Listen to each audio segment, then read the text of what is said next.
Hi Year 12. I'm going to use today's video to help you go through this Volumes of Revolution assignment for this week. I'm going to give you some hints and tips for each of these questions, and then after you finish the video, you're welcome to drop me another email if you've got any more queries on any of these questions. So these are typically going to be what you can tend to expect in an exam. I'm going to give you the things to look out for, and as I said, give you some help with how to go through some of these questions. So firstly, if we start with question 1, it looks like a pretty straightforward question. You've got a single function, y equals x squared times the square root of 2 minus x. And we're rotating the shaded region bound by that curve and the x-axis, and we're rotating around the x-axis. And we're rotating by 2 pi radians, which just means the same as 360 degrees. And we want the exact volume of the solid that we generate by doing that. And then bear in mind how it wants you to present your answer. It wants it in terms of pi, some rational multiple of pi. Remember that a rational number is just a fraction. So I'm not sure that any real hints are going to be needed for this, except for, I guess, the formula for rotating around the x-axis. So let's write that down here, and that will be all that we're going to need to write down for question 1.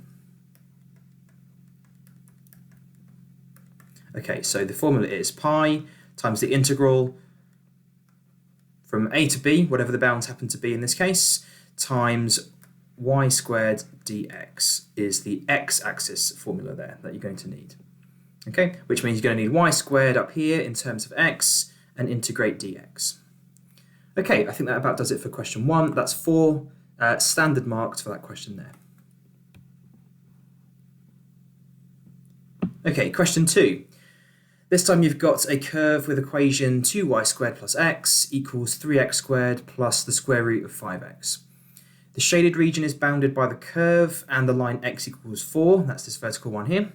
The region is rotated again by 2 pi radians around the x-axis to generate a solid of revolution, and we want the exact volume of this solid in this form this time, a plus b root 5 times pi. And again, a and b are going to be rational numbers there that we're going to find. So the only real difference between question 2 and question 1 is the difficulty of the integral here and the fact that you've got to rearrange this thing over here. So we're going along the x-axis again, which means we're going to need, again, the integral of pi times the integral from a to b of y squared dx. Now, once you've rearranged this to figure out y squared on its own, I would take particular care in dealing with this term over here because of this product inside the square root. So just bear in mind that when you are, in particular, integrating this term here, you want to really be imagining it as root 5 root x like this. Okay, and then writing it in that way is going to give you a better idea as to how to integrate that particular term there. Right, so this one is worth 5 marks there. See if you can get to something that looks like this over here. A plus b root 5 times pi.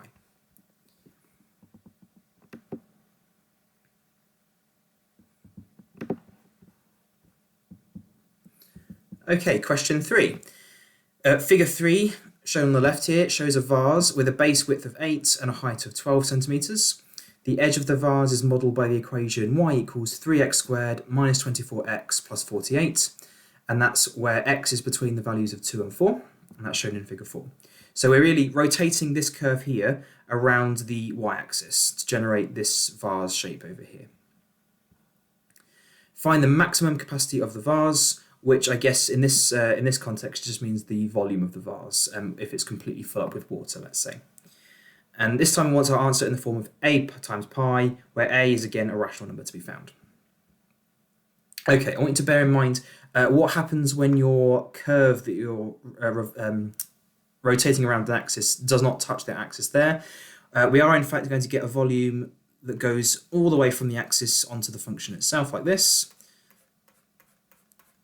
So despite what I might have said in previous lessons, you don't actually leave a hole in this question that needs to be filled in with a cylinder, okay? The integration is going to cover all of this red area here, which is going to turn into a volume when you rotate it around like that. Okay, so there's only one integration to do here. However, you've got to pay particular attention to the fact that this function here is a quadratic equation, which is going to give you what should normally be a complete U-shaped parabola. However, there's a restriction on the domain of our function here that stops you from getting the complete parabola and instead only gets you this left-hand portion of the parabola like this. And that corresponds to this part down here, this part of the function.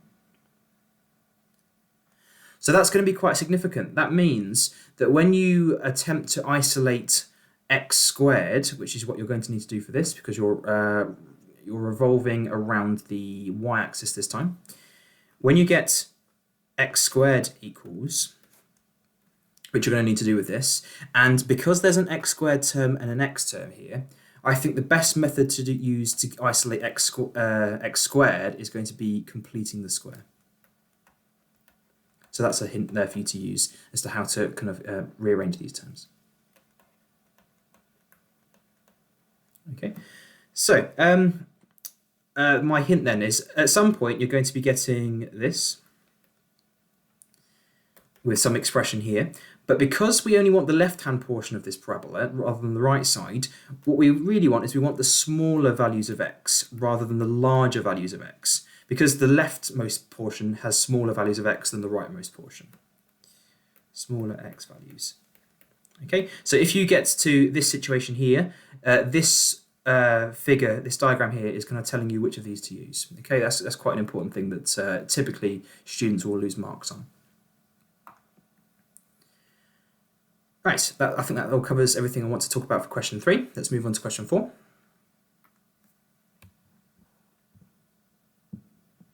Right, figure 5 shows a shaded region, that's given by R down there.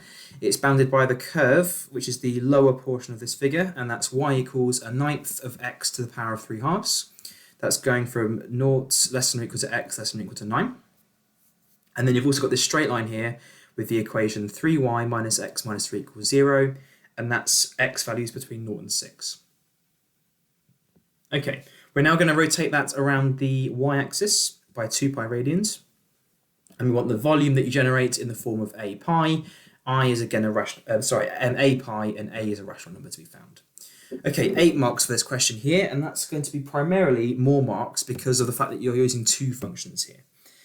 So what you want to first figure out is firstly look at which way you're rotating, which is around the y-axis this time, so around this way.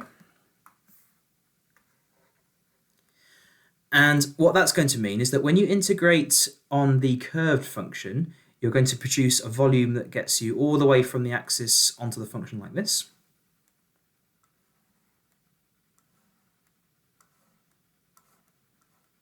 Okay, which will give you what looks like a kind of bowl shape, like a pasta bowl. So that's given by that function there. If you then were to integrate on the linear equation here that you've got here, well, you don't particularly need to integrate because it's linear. You can in fact do just a cone, and that's going to produce the volume that would be generated by this blue area there. Okay, so for this part you can just use the volume of a cone formula there. But be careful as to which part of this diagram is the radius and which is the height. Okay, I'll just say that much. And then once you've done these 2 separate pieces, clearly the volume generated by the region R is going to be the difference between these volumes. Okay, so that's how to get those marks for question 4.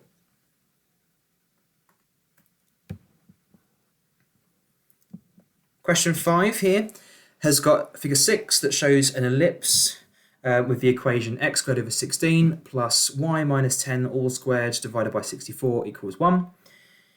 That's sitting inside a cylinder which has a diameter of 10 centimeters and a height of 10 centimeters.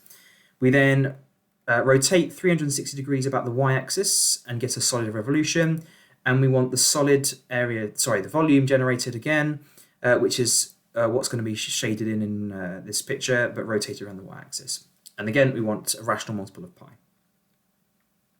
Okay, so again, this looks like a difference in volumes because you've got the volume of the cylinder, which is going to be the outer region rotated around, minus the white area in here rotated around as well. So it's going to be some kind of difference.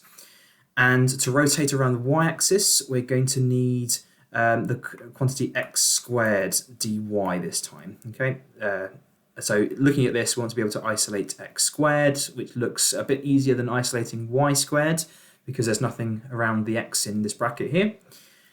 And think about which values you're going in between. That should be quite clear from the picture. Times pi as well, don't forget. And then I think that should be about it for getting those volumes there and taking them away. Just be careful about expanding out brackets because you're going to be needing to expand that in order to integrate, so just be careful.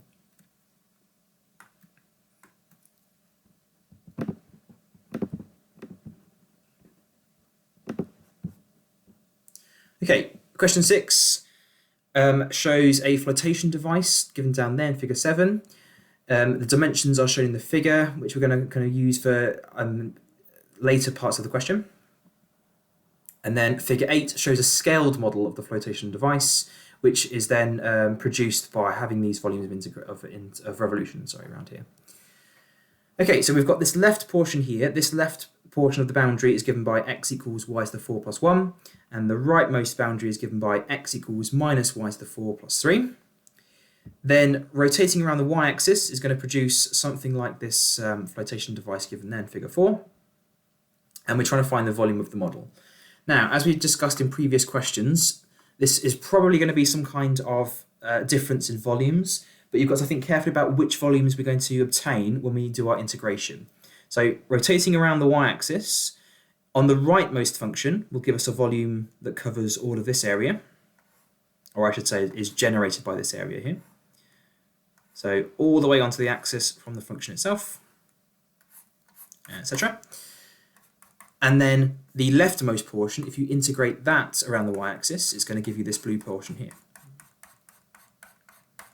Okay, and then the difference in the volumes will leave the piece that you want. Okay, that will cover part A. Part B is given by doing some kind of scalar multiplication on what you get there, bearing in mind the units that are used on the picture compared to the volumes that are used, or and the lengths that are given in figure 7.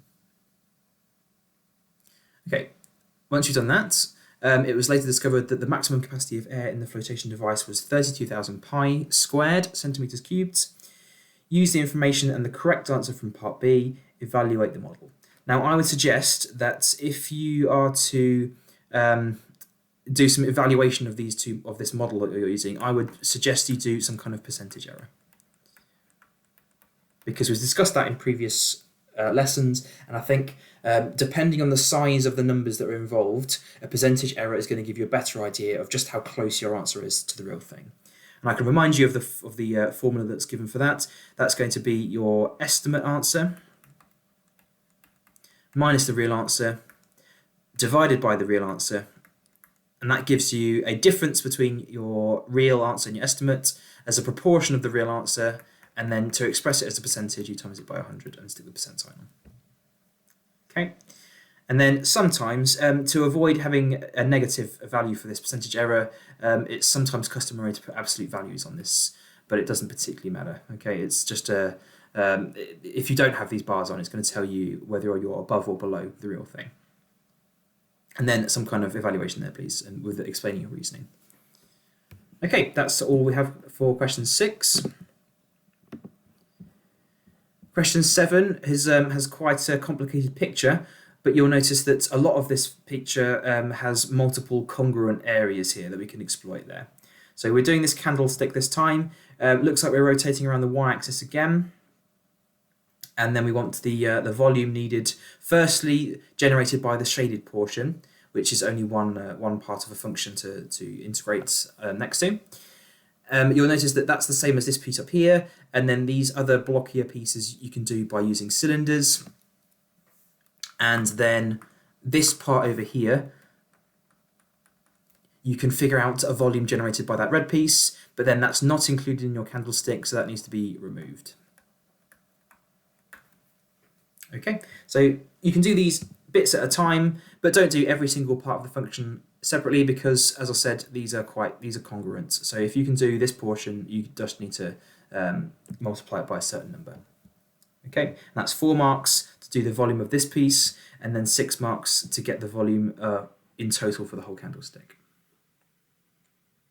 Okay. Bear in mind as well, it looks like there's some kind of scale factor as well. Yes, there's 2 units long for the kind of radius, if you like, of the candlestick in that direction, but it's 8 for the diameter on the other side. So make sure you're using a scale factor as well.